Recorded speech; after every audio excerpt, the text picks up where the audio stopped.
Hey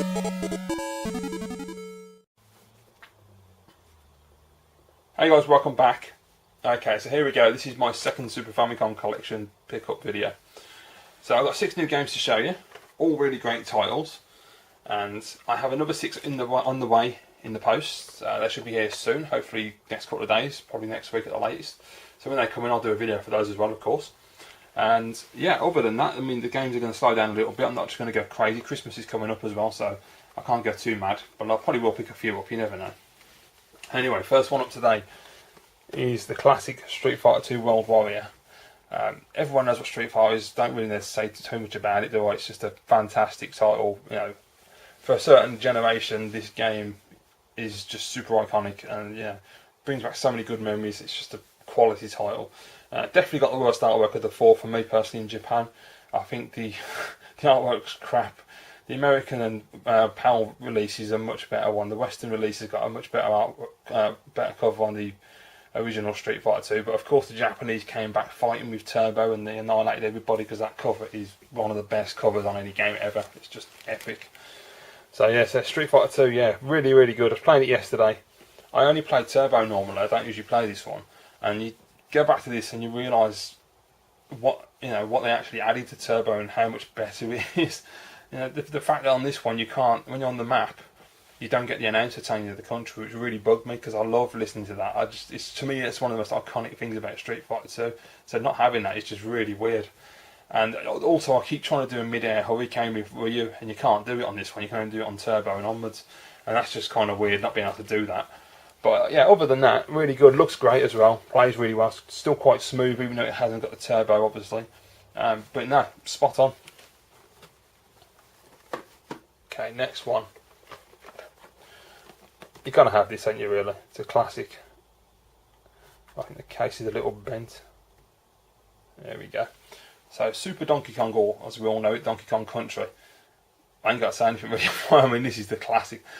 In the last video I got Donkey Kong Country 2. It just happened to arrive before Donkey Kong Country because the guy was a bit slow shipping it, unfortunately.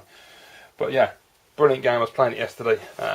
It's just a classic, isn't it, really? You cannot go wrong with this game. It's going to fall over, so I'm going to be careful. There we go. Yeah. So it's not in the best of condition. It's not as good a condition as it looks in the photograph, unfortunately.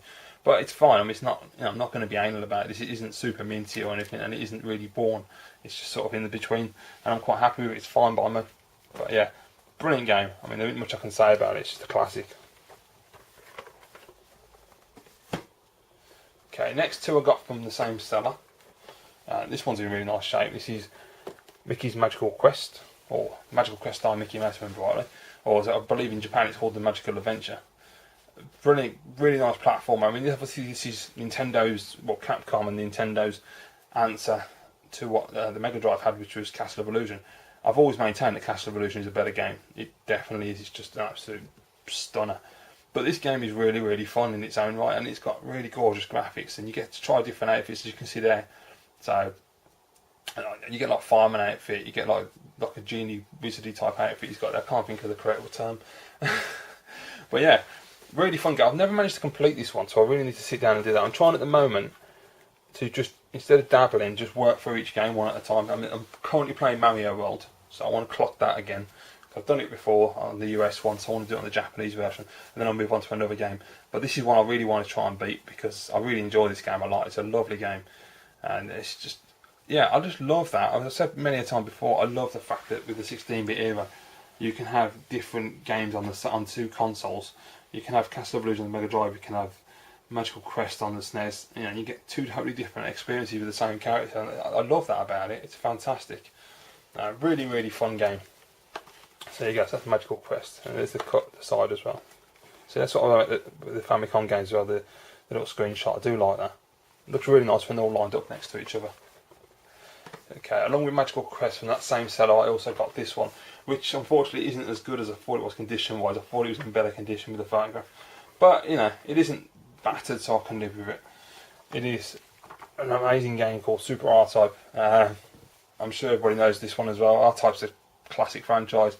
I really like Super R-Type, despite all the really bad slowdown, and it's got a lot of slowdown, and it can be quite horrific when you're playing a shooter and you've got slowdown. It can really hamper your game. But it really works well. And the music, I love the soundtrack. It's got a really nice bass guitar in this game. Absolutely superb. I believe this was R-Type 2, it's like a remix version of it, because I've seen gameplay the Amiga version of R-Type 2, and it's got the same stages. So yeah, I really like the back of this one though. I think that's really cool, that the R-Type scramble, that it's got the little ship, and it's got all the Japanese Kenjin, it's got the nice screenshots, really well laid out. They really did put a lot of thought into these box arts. Yeah, I love this game. I will get R-Type 3 eventually, of course, that's a little more expensive, that one. Really hard game and all that, isn't it? But I love Super R-Type. I love R-Type 3, but I'll be honest, I think I prefer Super R-Type because I can actually get somewhere on it. R-Type 3 I can't get very far, it's just really, really difficult for me. I'm crap at it. But it is, I mean, visually it's a better game. But this is absolutely superb title. Yeah, well worth having that in the collection. Pretty cool cover as well. Not amazing, but you know, simple, effective. Yeah, does the job. Okay, so the last two came from another seller, and I saw these listed, and I can't remember exactly what I paid for them, but they weren't expensive at all. They were low priced, they looked to be in fantastic condition, so I thought I'm jumping on that, and I got them yesterday and they're absolutely awesome condition, so I was really happy. So first up, really glad to have this one, and it is Jaleco's Rushing Beat, otherwise known as Rival Turf. I've always maintained that I love this game. I love my scrolling beat 'em ups, and this, as much as it's not one of the best scrolling beat 'em ups, for me it's always had a certain charm, and I was playing it recently when I had the American version, and I absolutely love it. I found the music's a little boring. I think that's the thing that's making this game not stand out from the rest of the fighters. It doesn't really inspire you, the music. It's kind of like middle of the road, and it just, I don't know. You need, when you're playing a game like this, like Streets of Rage, you need some pumping bass, and you need something that really gets the adrenaline going, gets the blood pumping. This game doesn't have that, but you know, the actual gameplay is still solid, it's still fun, so I really enjoy it. Great cover, and I love Rushing Beat cover. About 10 years ago I had all three of these bloody games. Oh well, I had to get them back again.